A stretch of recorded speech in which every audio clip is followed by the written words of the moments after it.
नमस्ते विद्यार्थी मित्रांनो, मी प्राध्यापक विशाल गावडे, गिरीस्थान कला वाणिज्य महाविद्यालय महाबळेश्वर. आपण BA भाग 2 मधील पहिला टॉपिक राष्ट्रवादाच्या उदयाची कारणे व राष्ट्रवाद आणि राष्ट्रीय चळवळ कशी उभी राहिली आणि याच पहिली अवस्था पूर्व अवस्था म्हणजेच राष्ट्रवाद याच्याकडे आपण पाहिलं जातं. आता पाठीमागच्या लेक्चरला आपण 6 मुद्दे पाहिलेले आहेत. आता याच्यानंतर पुढचा 7वा मुद्दा आहे समकालीन युरोपियन चळवळींचा प्रभाव. म्हणजे त्या कालखंडामध्ये सुद्धा समकालीन युरोपियन चळवळी उभ्या राहिल्या होत्या आणि त्या युरोपियन चळवळींपासूनच काय केलं होतं, प्रेरणा घेतली होती भारतीयांनी. जसं युरोपियन देश असतील किंवा दक्षिण आफ्रिका असतील, या खंडांवरती सुद्धा ब्रिटिशांनी राज्यकारभार केला होता आणि तिथे किंवा अमेरिका असेल, आपल्याही अगोदर तिथं राज्यकारभार केला होता. तशाच पद्धतीच्या राज्यकारभार केलेल्या देशांवरती अन्याय अत्याचार केलेले होते. त्याच्याच विरोधामध्ये त्यांनी काय केलं होतं, या ब्रिटिशांच्या विरोधामध्ये तिथं बंड पुकारले होतं आणि खूप मोठ्या प्रकारच्या लढाया किंवा क्रांतिकारी मार्ग करून सुद्धा त्यांनी काय केलं होतं, आपलं देशाचं स्वातंत्र्य मिळवलेलं होतं. मग अशाच पद्धतीनं भारतात सुद्धा चळवळी उभ्या राहिल्या पाहिजेत, ही भावना लोकभावना निर्माण झाली. मग त्या कालखंडामध्ये म्हणजे ग्रीस असेल, इटली असेल किंवा आयर्लंड असेल, ह्या चळवळीने भारतीयांची मनं प्रभावित करून टाकली. जर सुरेंद्रनाथ बॅनर्जी असतील किंवा लाला लजपत राय असतील, यांनी काय केलं, मॅझिनी असतील, गॅरिबाल्डी किंवा कार्बोनरी चळवळी असतील, जे युरोपियन देशामध्ये झाले, ते इटलीमधली यंग इटली नावाची एक चळवळ होती, याच्यापासून प्रेरणा घेतली की तरुण लोकांनी पुढे येऊन काय केलं होतं, या ब्रिटिश सत्तेच्या विरोधामध्ये बंड पुकारले होतं आणि अशाच पद्धतीचं जे काही बंड आहे ते आपण सुद्धा आपल्या देशामध्ये पुकारायचं. जशी युरोपियननी राष्ट्रराज्य नावाची संकल्पना उदयास आणली ना, आपल्या राष्ट्रावरती आपणच राज्यकारभार केला पाहिजे, आपणच त्यांचा विकास केला पाहिजे, परकीयांनी आपल्या देशाचं शोषण केलं नाही पाहिजे, याच्यासाठी आपल्या देशामध्ये ऐक्य असतील, ऐक्य भावना निर्माण करण्याचं काम किंवा देशाविषयीची निष्ठा निर्माण करून ऐक्य निर्माण करायचं काम हे त्या कालखंडातल्या चळवळींनी केलं होतं युरोपात. तशाच पद्धतीचं काम भारतामध्ये व्हावं अशी प्रेरणा ह्या युरोपियन चळवळींपासून भारतीय लोकांनी घेतलेली दिसून येते. अशा पद्धतीने ह्या युरोपियन चळवळीचा सुद्धा प्रभाव भारतीय राष्ट्रवादावरती झालेला दिसून येतं. आता याच्यानंतरचं पुढचं कारण आहे लॉर्ड लिटनचे प्रतिक्रियावादी धोरण. हे खूप महत्त्वपूर्ण कारण आहे. या लॉर्ड लिटननं काय केलेलं होतं की भारतावरती राज्यकारभार करत असताना, म्हणजे गव्हर्नर हा व्हाईसरॉय होता त्या कालखंडामध्ये. मग याच कालखंडाचं खऱ्या अर्थाने त्यानं काय केलेलं दिसून येतं की एक अन्यायी आणि जुलमी कारकीर्द त्या कालखंडामध्ये त्यांनी चालवली होती. 1876 या कालखंडामध्ये तो भारतामध्ये आला आणि भारतामध्ये आल्यानंतर सर्व धोरणांचा त्यांनी अभ्यास करून काय केली, धोरणं आखायला सुरुवात केली आणि मग याच्यातच काय झालं होतं, तेव्हा आल्याच भारतामध्ये भीषण दुष्काळ पडलेला होता, साथीचे रोग आलेले होते आणि अशा कालखंडामध्ये भारतावरती लक्ष देण्यापेक्षा तो काय करायला लागला, त्याच्या देशाकडेच लक्ष द्यायला लागला आणि त्याच्यातून काय झालं, लाखो लोक मृत्युमुखी पडली. 50 लाख हा आकडा काही पुस्तकांमध्ये दिलेला आहे की 50 लाख लोक त्या कालखंडामध्ये मृत्युमुखी पडलेले दिसून येते. अशा कालखंडामध्ये या परिस्थितीमध्ये मदत करण्याऐवजी त्याने काय केलं, इंग्लंडची राणी जी व्हिक्टोरिया होती तिला दिल्लीमध्ये बोलून कैसरी हिंद नावाची पदवी किंवा पुरस्कार प्रदान करण्याचं काम, म्हणजे भारताची किंवा हिंदुस्थानची राणी म्हणून हा पुरस्कार दिला, राणी इंग्लंडची पुरस्कार भारतात दिला आणि तोही आपल्या भीषण दुष्काळी परिस्थितीमध्ये प्रचंड प्रमाणामध्ये पैशाची उधळपट्टी केली, ऐषारामी जीवन जगत होते, हे लोकांच्या मनामध्ये दिसायला किंवा मनामध्ये सलायला फार वेळ लागला नाही. ही जी दरी होती ती दिसून यायला लागली. मग याच्यावरती उपाययोजना न करता ते काय करायला लागले की जर याच्या विरोधामध्ये लोकांनी काही लिखाण करायला सुरुवात केली वृत्तपत्रांमधून, मग त्यांनी या वृत्तपत्रांवरतीच काय केली, मुस्कटदाबी केली. जे काही आपली भारतीय वृत्तपत्रे होती यांच्यावरती व्हर्नॅक्युलर प्रेस ॲक्ट लागू केला. म्हणजे या कायद्या अन्वये त्या वृत्तपत्र किंवा ज्या प्रेसवाल्यांना ब्रिटिशांच्या विरोधामध्ये कोणतंही लिखाण करण्याची मान्यता नव्हती. जे काही लिखाण करणार आहे ते ब्रिटिशच्या बाजूनं किंवा बरोबरीनं लिखाण करावं आणि त्यांच्या विरोधात लिखाण केल्यास ती प्रेस जप्त केली जायची व दंडात्मक कारवाई केली जायची. याच्यामुळं कुणीही त्यांच्या विरोधामध्ये लिहित नसायचं आणि अशा पद्धतीने ह्या जुलमी किंवा अत्याचारी धोरणांच्या विरोधामध्ये कुठनंही बोलू नये अशा पद्धतीची काय केली होती त्यांनी, एक प्रकारची दडपशाही निर्माण केली होती.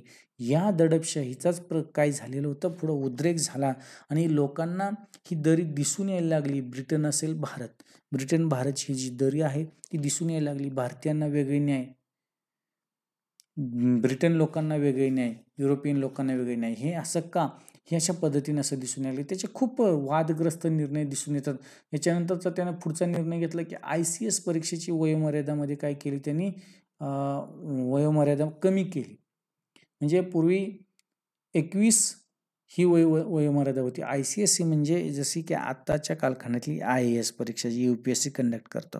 मग ICS म्हणजे इंडियन सिव्हिल सर्व्हिस, म्हणजे भारतीय प्रशासकीय सेवा, नागरी सनदी सेवा.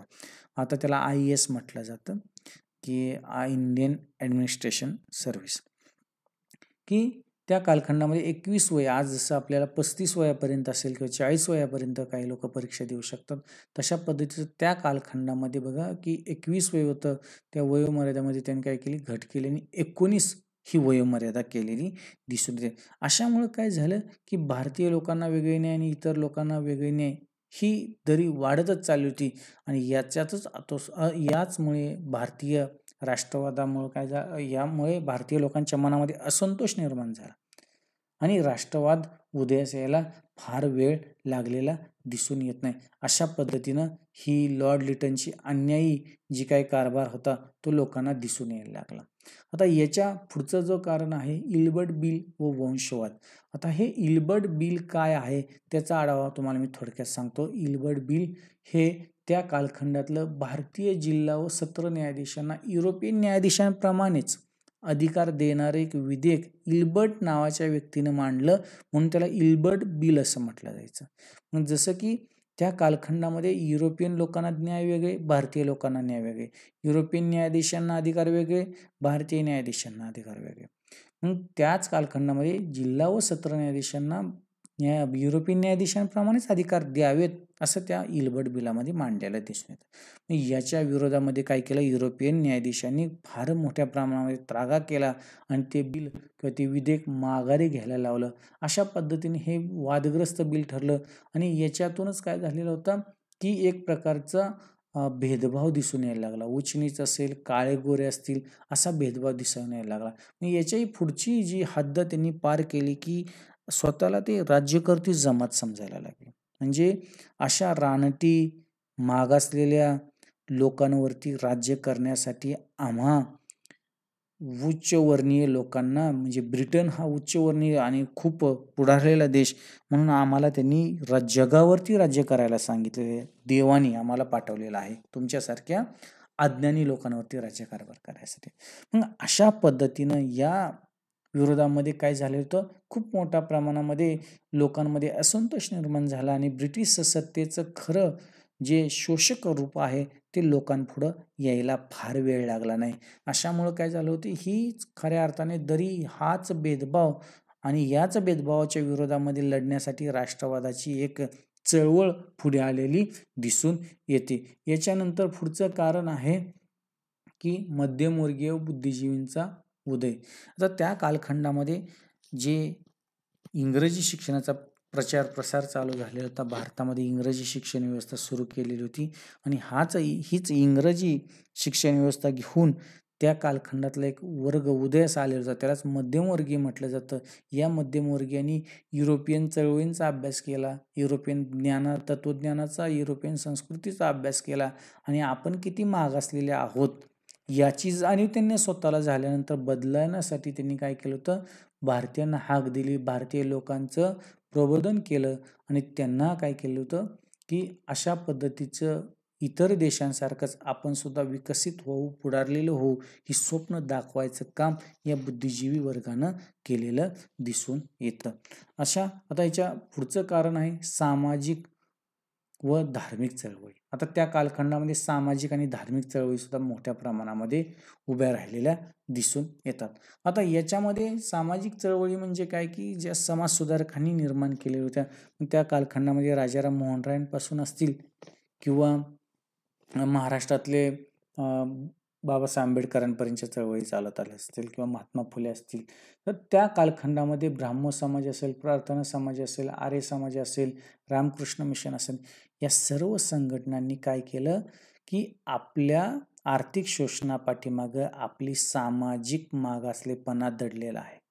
या सामाजिक मागासलेपणामुळं, या सामाजिक अज्ञानामुळं काय झालेलं आहे, आपलं आर्थिक शोषण होत आहेत आणि ही आपली जी प्रथा परंपरांमध्ये गुरफटलेला जो भारतीय समाज आहे, याला कुठंतरी त्याच्यातून बाहेर काढण्याचं काम ह्यांनी केलेलं दिसून येतं. मग याच्यामध्ये काय झालेलं होतं, भारतामध्ये कर्मकांड, परंपरा, सतीप्रथा, मूर्तीपूजा, बहुदेवतावाद अशा असंख्य प्रकारच्या त्या प्रदेशामध्ये त्या भागामध्ये जाती धर्मानुसार वेगवेगळ्या प्रथा परंपरा हजारो शेकडो दिसून आल्या. याच्यामध्ये समाज विखुरलेला होता, विभागलेला होता. यांना एकतत्वामध्ये बांधण्याचं काम, सामाजिक संघटन करायचं काम ह्या चळवळीनं आणि त्या कालखंडातल्या समाजसुधारकांनी केलेलं दिसून येतं. आणि अशाच प्रमाणे त्यांनी काम केल्यानंतर या सर्व वाईट कुप्रथांवरती हल्ले केल्यानंतर एक नवीन विचारांचा उदय झाला आणि हाच विचार म्हणजे सामाजिक समता असेल, बुद्धिवाद असेल, तर्कवाद असेल, मानवतावाद असेल, हा उदयास आलेला होता, जो अगोदर भारतामध्ये नव्हता. भारतामध्ये कर्मकांड परंपरा होत्या, मूर्तीपूजा होत्या, बुद्धिवाद नव्हता, तर्कवाद नव्हता की मानवतावाद नव्हता. तो निर्माण करायचं काम ह्या सामाजिक संघटनांनी, चळवळींनी केलेलं दिसून येतं आणि याच्यामुळंच काय झालेलं होतं, भारतीय चळवळ स्ट्रॉंग व्हायला सुरुवात झालेली होती. की जसं शिवाजी महाराजांच्या कालखंडामध्ये संत तुकाराम असेल किंवा ज्ञानेश्वरांनी असेल, आध्यात्मिक बांधणी करून लोकांचं मनोबल वाढवून स्वराज्याच्या लढाईमध्ये जे काही योगदान देण्याचं काम किंवा जे खूप मोठ्या प्रकारची बांधणी करायचं काम त्या कालखंडामध्ये या संतांनी केलं होतं. तसेच हे आधुनिक कालखंडातले संत आहेत, परंतु हे वैज्ञानिक सुद्धा आहेत. त्यांना त्या कालखंडातले दोष दिसले आणि त्या दोषांवरती टीका करून ते बाजूला करायचं काम त्यांनी त्यावेळेस केलेलं दिसून येतं. अशा पद्धतीने ह्या वेगवेगळ्या चळवळी असतील किंवा वेगवेगळे घटक असतील, याच्यामुळं राष्ट्रवाद काय झालेला होता, वाढीस मदत झालेली दिसून येते. म्हणजे आता आपण सामाजिक किंवा समकालीन युरोपियन चळवळींचा प्रभाव कसा झाला आणि त्याच्यातून राष्ट्रवाद कसा उदयास येण्यास कारणीभूत ठरली कारणं ते पाहिलं. लॉर्ड लिटन हा एक व्हाईसरॉय होता. ह्या व्हाईसरॉयच्या कालखंडामध्ये सुद्धा काय झालं होतं, कशा पद्धतीनं भारतावरती अन्याय अत्याचार झालेले होते, भारतीय धोरण किंवा ब्रिटिशांसाठी कसं वेगळं आहे, भारतीयांसाठी कसं वेगळं आहे, हे दिसून यायला लागलं. इल्बर्ट बिल जे भारतीय न्यायव्यवस्थेतलं खूप विदारक चित्रण दाखवणारं इल्बर्ट बिल, त्याच्यातून सुद्धा आपल्याला खूप राष्ट्रवाद वाढीसाठी मदत झाली. मध्यमवर्गीय बुद्धिजीवींचा उदय झाल्यामुळं काय झालं, त्यांनी या राष्ट्रवादाच्या चळवळीचं पायक होण्याचं काम केलेलं दिसून येतं. त्याच्याही नंतर आपण पाहिलं की समकालीन सामाजिक व धार्मिक चळवळी जसं की आपल्या भारतामध्ये या उदयास येणं खूप गरजेच्या होत्या.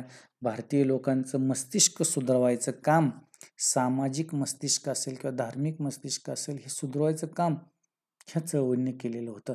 अशा पद्धतीनं आपण ह्या राष्ट्रवादाच्या उदयाची कारणे पाहिलेली आहेत. अशा पद्धती 12 कारणे पाहिली. फार कारणं आहेत. ब्रिटिशांचा एक क्षत्रिय अंमल असेल, आर्थिक पिळवणूक असेल, दळणवळणाच्या साधनातील प्रगती असतील, वृत्तपत्र व साहित्यातून जागृती असेल, इंग्रजी शिक्षण व समाज सुधारणा असतील किंवा ब्रिटिशांचे भारतीयांबरोबरचं पक्षपाती धोरण असेल किंवा वर्तन असेल किंवा रेल्वेमध्ये सुद्धा काळ्या आणि गोऱ्यांचा भेद करणं असेल, म्हणजे रंगांवरती सुद्धा भेदभाव केलेले दिसून यायला लागले. 1857चं स्वातंत्र्य युद्ध सुद्धा असेल की त्यांनी सुद्धा या राष्ट्रवादाला प्रेरणा दिलेली दिसून येते किंवा तिथून सुरुवात झालेली दिसून येते.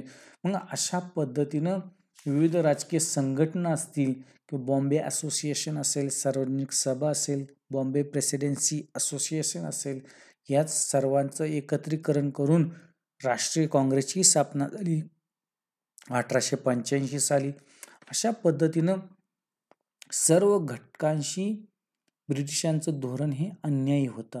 अगदी गरीब मजूर शेतकऱ्यांपासून सुद्धा उच्चवर्गीय लोकांपर्यंत सुद्धा ब्रिटिशांनी शोषण केलं होतं. म्हणजे शोषणाचं एक प्रकारचं संघटन ह्या ब्रिटिशांनी केलं होतं. याच शोषणाची जाणीव आणि या जाणीवेतूनच एक संघटन निर्माण केलं आणि एक राष्ट्रीय चळवळ उभी राहिली.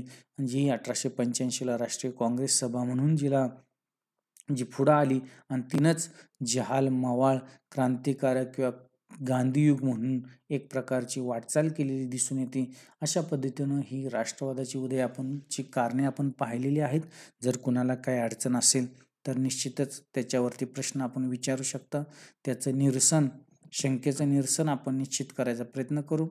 जर हा सगळाच घटक तुम्हाला मी समजल्याचं समजतो आणि पुढील लेक्चरमध्ये गोपालकृष्ण गोखलेंचं काय योगदान होतं याचा आढावा आपण याच्यामध्ये घेणार आहोत.